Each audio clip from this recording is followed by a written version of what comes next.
problema. Gracias. Ok. Bueno, regresamos entonces a discutir el tema de la falla cardíaca avanzada. Voy a pasar los próximos 20, quizás un poquito menos, tratando de mantenernos a tiempo, discutiendo el manejo de hoy en día pacientes de falla cardíaca avanzada. Pero vamos a empezar con un caso a definir qué considero yo un paciente de falla cardíaca avanzada. La gente tiene diferente opinión que se considera, pero este es un paciente de 35 años de edad que tiene un historial de una cardiomiopatía dilatada familiar.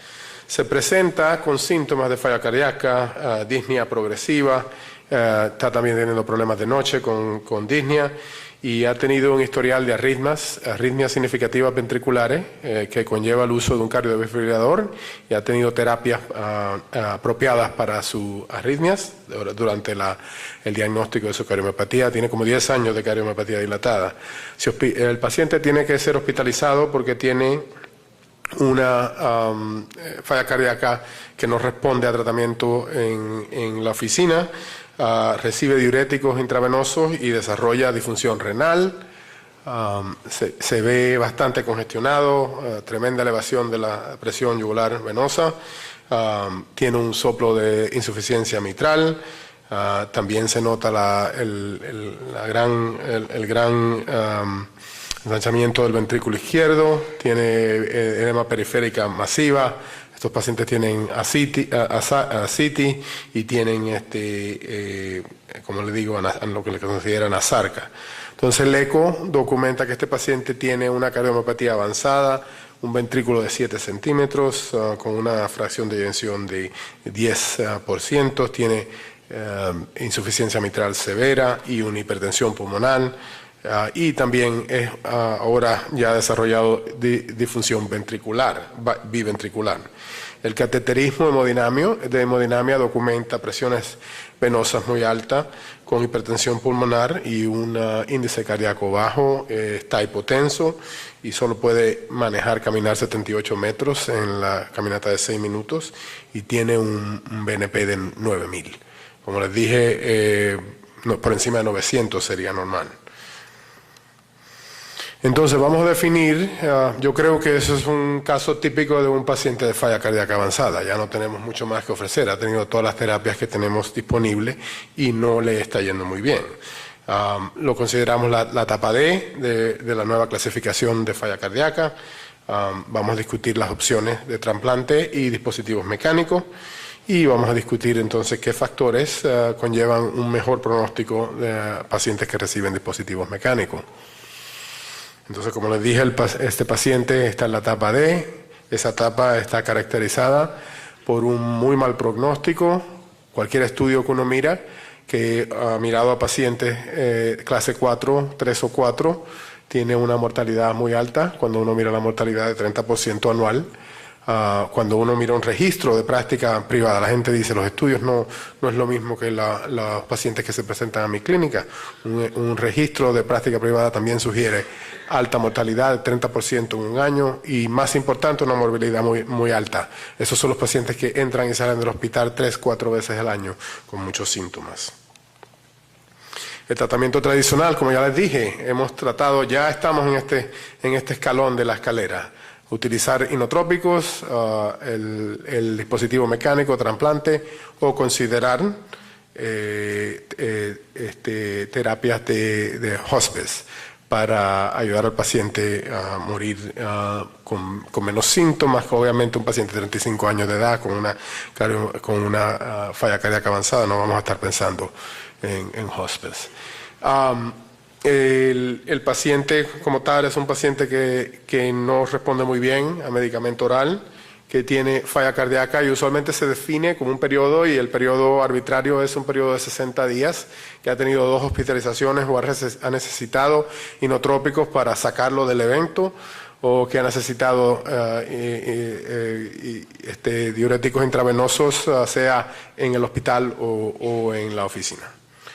Y yo lo que le demuestro a los fellows que están entrenando con nosotros en falla cardíaca es las cosas que me sugieren a mí que un paciente está llegando a la etapa D. No respondió a la cardioresincronización, ya ha tenido un episodio de síndrome cardiorrenal, está desarrollando caquexia, está perdiendo peso y mayormente peso muscular.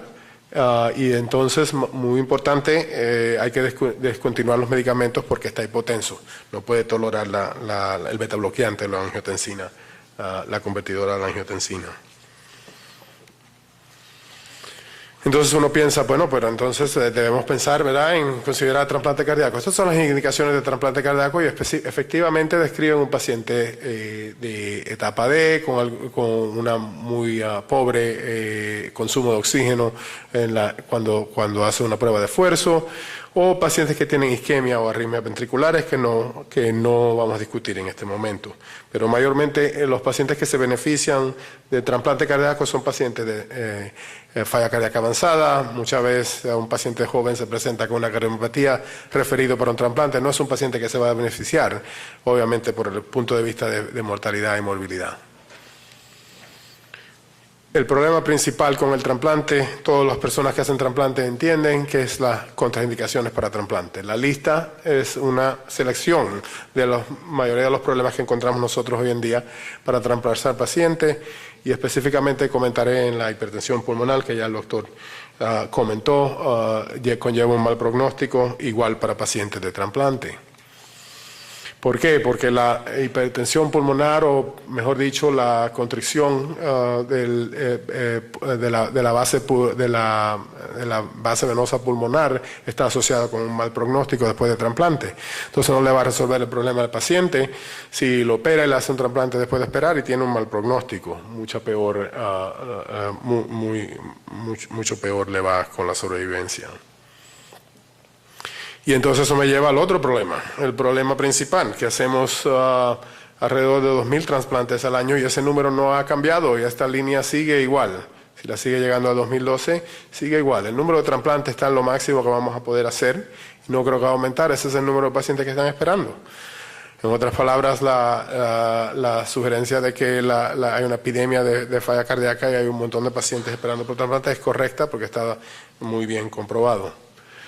Los pacientes esperan en varios tipos de estado y les puedo decir que la mayoría de nuestros pacientes que reciben un trasplante hoy en día están localizados por varios meses en la unidad de coronario intensivo recibiendo inotrópicos o han recibido un dispositivo mecánico, o pacientes que han esperado por lo menos 2 o 3 años en este tipo recibiendo inotrópicos en la casa o con un dispositivo mecánico que ha funcionado bien. O sea que la espera es larga para esos pacientes.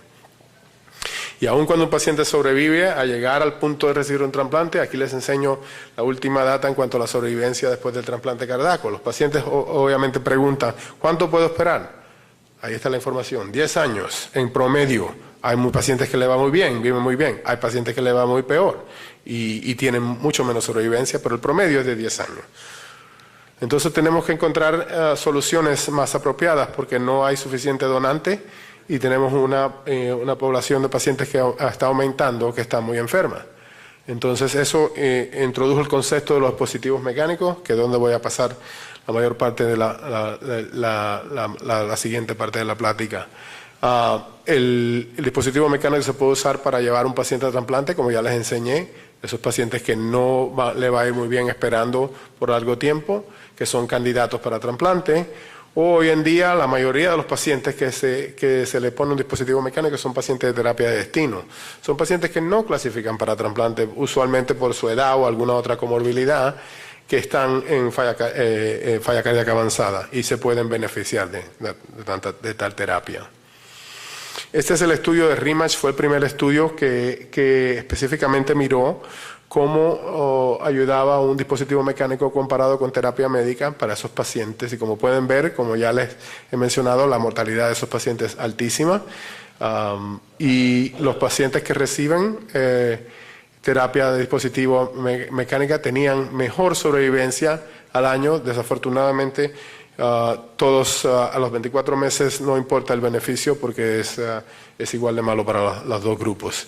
Y es porque hay una alta mortalidad en la terapia inicial con pacientes muy enfermos, de mayor de edad y comorbilidades.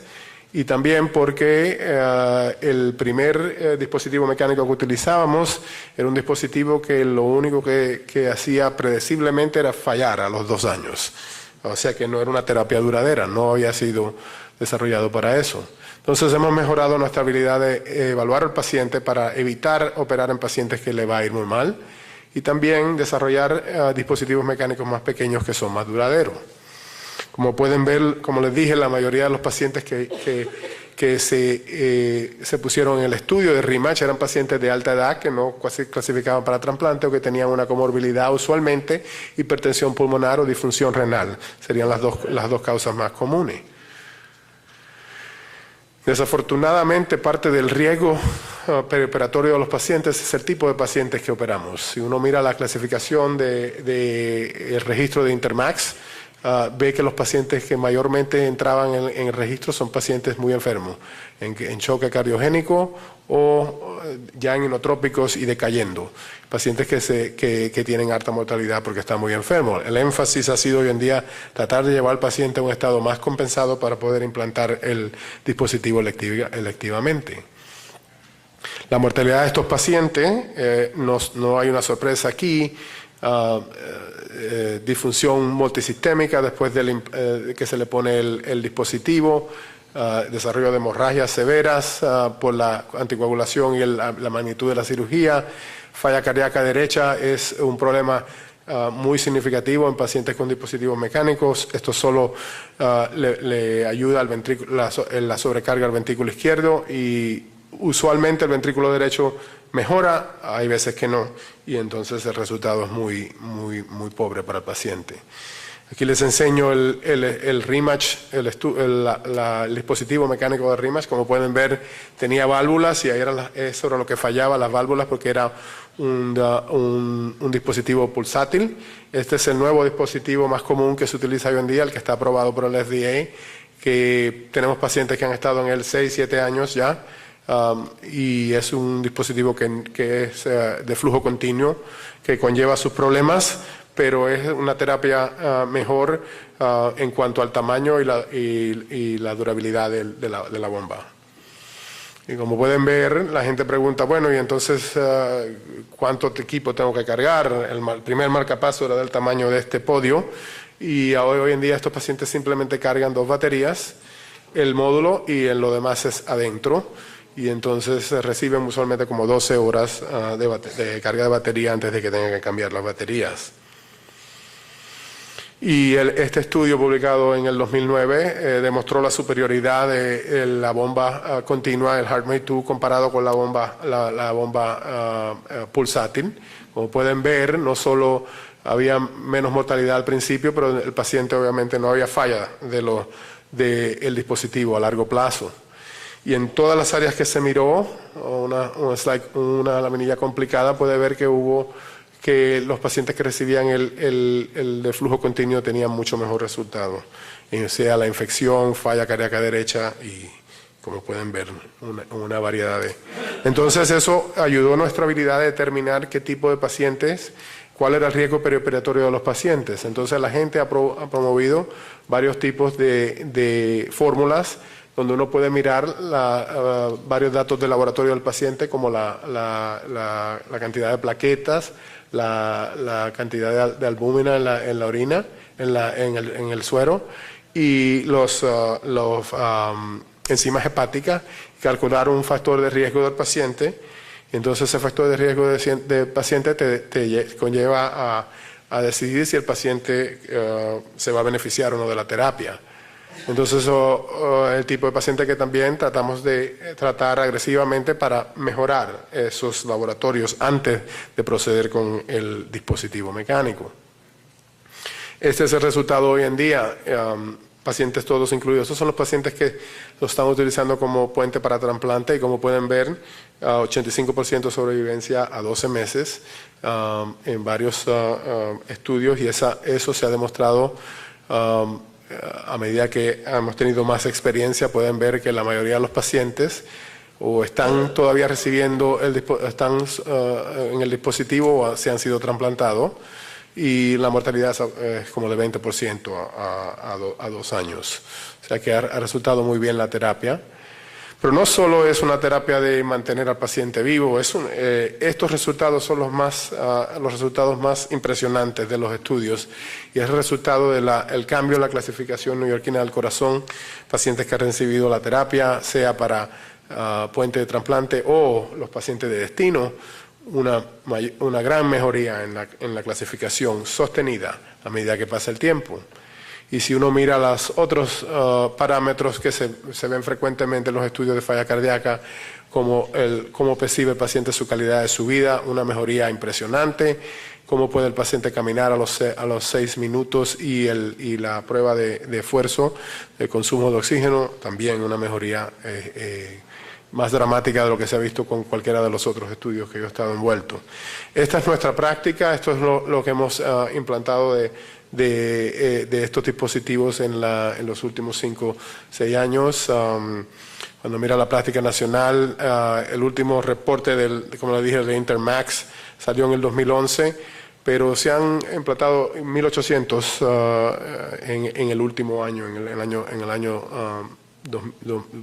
2011 se implantaron 1.800 de estos dispositivos, o sea que la incidencia del uso de los dispositivos continúa aumentando. Estos dispositivos no lo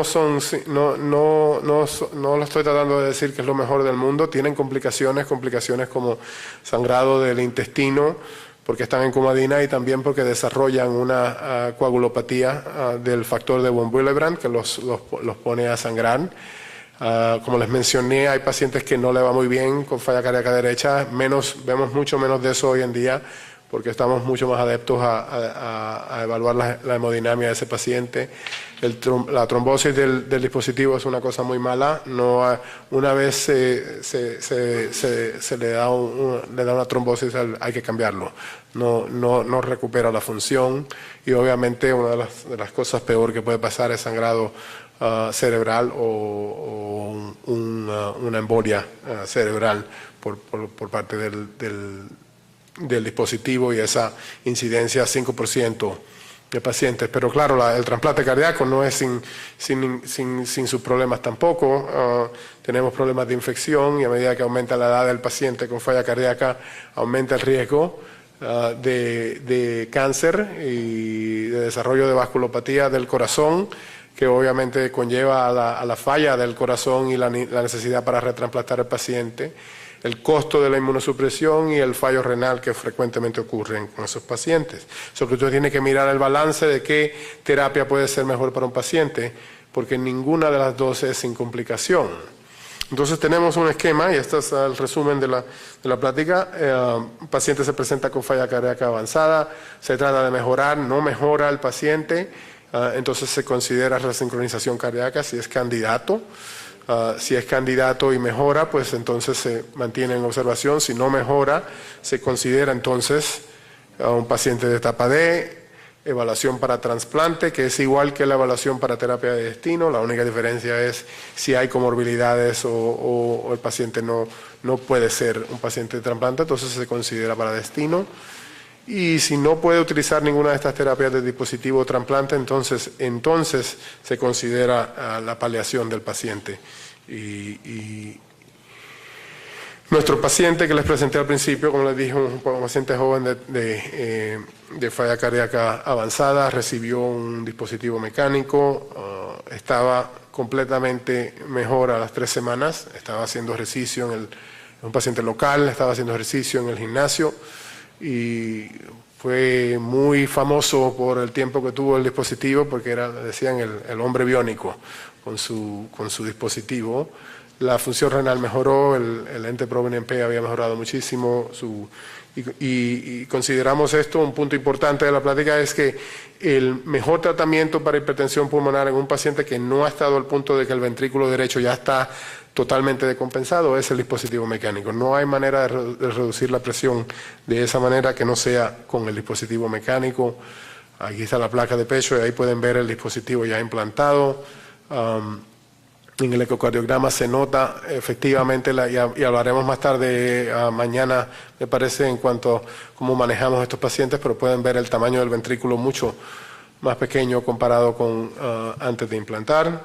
Entonces, en resumen, estos dispositivos son muy comunes, utilizados como puente para trasplante y terapia de destino.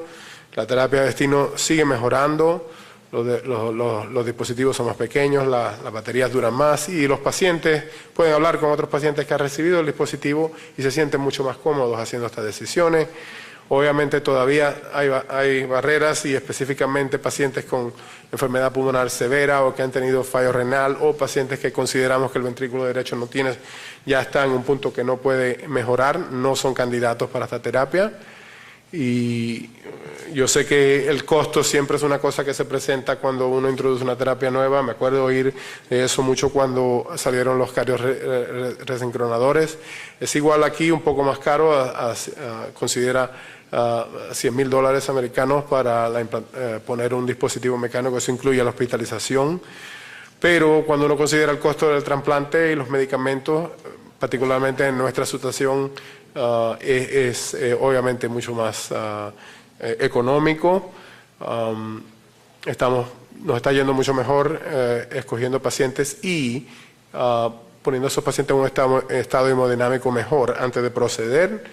Y hay todavía más dispositivos que se están desarrollando, mucho más pequeños, dispositivos que caben en la palma de la mano, como pueden ver.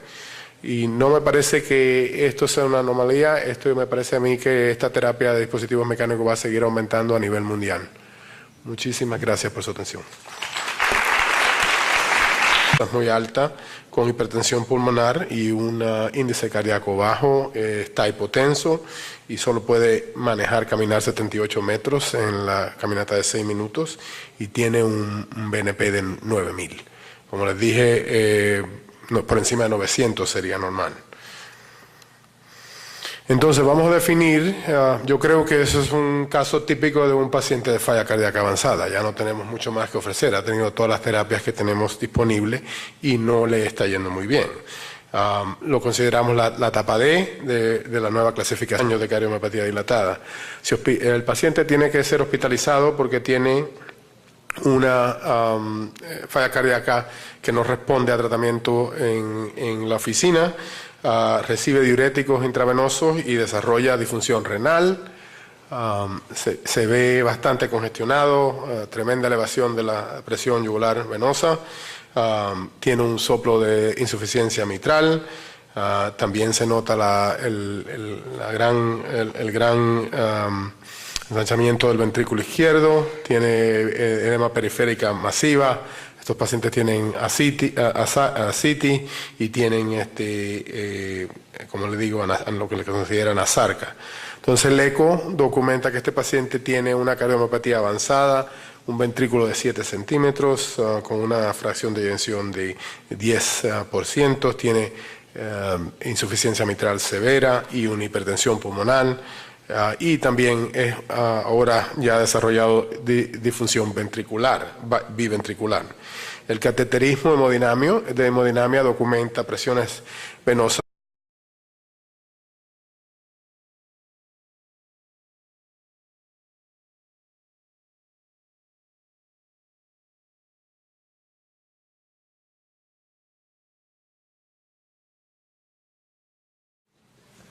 No hay problema, gracias. Ok, bueno, regresamos entonces a discutir el tema de la falla cardíaca avanzada. Voy a pasar los próximos 20, quizás un poquito menos, tratando de mantenernos a tiempo, discutiendo el manejo de hoy en día pacientes de falla cardíaca avanzada. Pero vamos a empezar con un caso a definir qué considero yo un paciente de falla cardíaca avanzada. La gente tiene diferente opinión que se considera, pero este es un paciente de 35 años de edad que tiene un historial de una cardiomiopatía dilatada familiar. Se presenta con síntomas de falla cardíaca, disnea progresiva, está también teniendo problemas de noche con disnea y ha tenido un historial de arritmias significativas ventriculares que conlleva el uso de un cardiodefibrilador y ha tenido terapias apropiadas para sus arritmias durante el diagnóstico de su cardiomiopatía. Tiene como 10 años